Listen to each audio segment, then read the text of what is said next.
Mr. Secretary, President Trump said that the COVID-19 vaccine produced by Operation Warp Speed was, and these are the president's words, a monumental national achievement.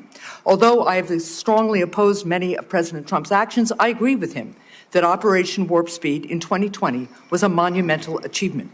Unfortunately, you are undermining one of the president's biggest achievements, which, as the president said, saved millions of American lives. You even went as far as to call President Trump weak for this life-saving accomplishment. Last year, you tweeted that President Trump has a weakness for swamp creatures and that Operation Warp Speed was among, here's your quote again, the most devastating impact of President Trump's weakness. So, Mr. Secretary, was Operation Warp Speed a monumental national achievement, as President Trump said?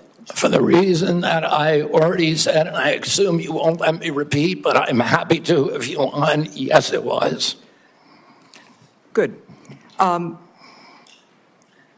Assuming it is a monumental achievement, you've said it was, is it true that, as President Trump has said, he saved millions of American lives with the COVID-19 vaccine? Because you've just expressed great confusion about that to Senator Warner.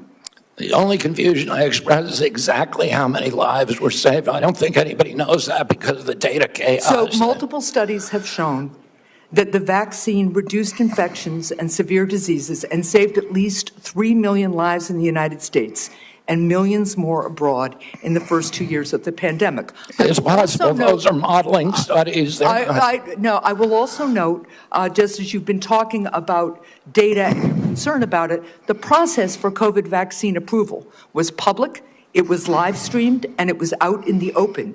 Manufacturers and experts have publicly submitted data analysis, and when the FDA has asked for more, they've submitted more. They've done that for years, and the evidence is clear and supports what President Trump has said. The vaccine works, and it has saved millions of lives.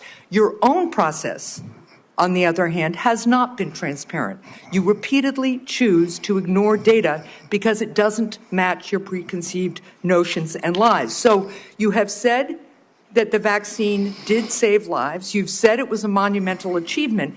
And given that, if you agree with President Trump that the vaccine saved millions of lives, why have you acted behind closed doors to overrule scientists